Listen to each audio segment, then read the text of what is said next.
খুব কষ্ট গো। গরুর কাম যদি মানুষই করে কেমন সে। জল দিয়ে এখন মই দেওয়া হচ্ছে, মই দিয়ে সমান করা হবে। তারপরে কালকে এখানে আজকে বুনবা তুমি সাথে সাথেই?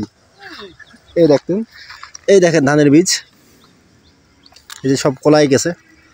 এটা ধানের বীজ কিনে আনার পরে 4-5 দিন ভিজাই, একটু জল দিয়ে ভিজাই ঢেকে রাখতে হয় এই কল আসার জন্য।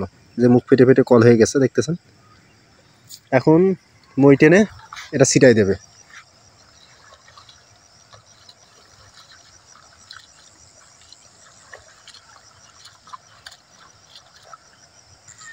আমি আমার ওই যে ওখানে চারা দিছি না, ওখানে হচ্ছে আগের দিন মই দিছি। মই দিয়ে সকালবেলা দেখি যে এত পরিমাণ আমার পাত দাগ, মানে মই যে কি দিলাম বুঝতেই পারলাম না। তারপর দিন সকালবেলা আবার মই দিছি, বুঝছো? পরে গাবলা দিয়ে মই দেওয়ার পরে যখন আবার ধানের বীজ আমার বড় ভাই বুনতে আছে, তখন আবার দেখেছে পার গাড়ায় ভরা আছে। কি রে, সমস্যাটা কি? পরে আবার নামে এসে হাত দিয়ে সমান সমান করিয়ে যাই, তাও এখনো আছেই। মইটা হচ্ছে বুঝছো, বেকা কেমন যেন মাঝখানে খালি চাপ পড়ে, দুই কোনা পড়ে না। এই নির্মল চাষারে মই না কার বাইতে নিয়ে আসো? ও,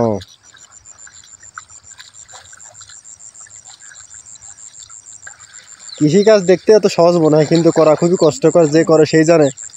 এই একটা ধান থেকে বাইলে বার করা যে কত কষ্ট,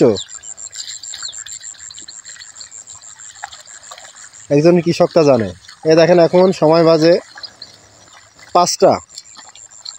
এখন সে বাড়ির সর্ব কাজকর্ম সেরিয়ে আবার এখনও সে আবার এই ধানের চারা দেওয়ার জন্য জমি ঠিক করতেছে। তাহলে বুঝলেন, সকাল থেকে শুরু করে যে মাঠের কাজ, সে কাজ করিয়ে যাচ্ছে এখনো। দিন কিন্তু প্রায় শেষ, সূর্য ডুবে গেছে।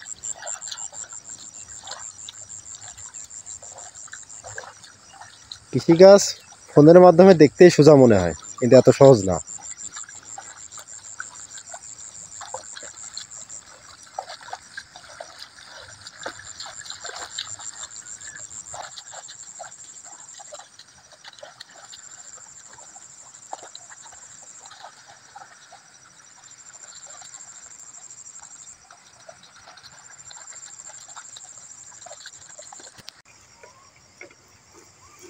এখন লাভ আছে।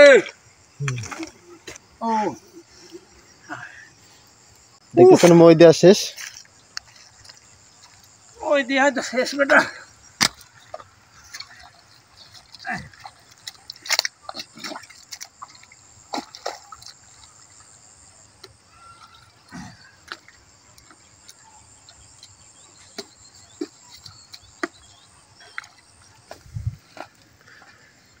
কয়দিন রাখা ছিল চাচা? 3 দিন। 3 দিন পরে যেরকম কলাইছে।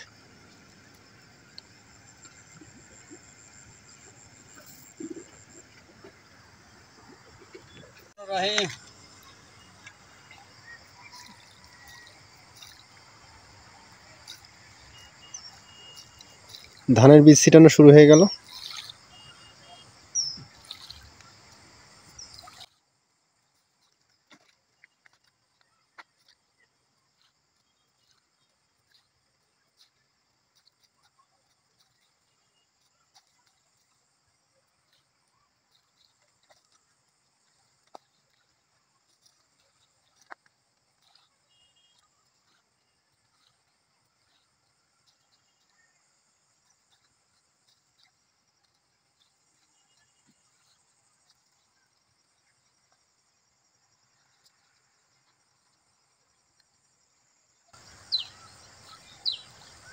আমার হচ্ছে রড মিনিকেট আর হচ্ছে শুভদত্ত লাগাইছে।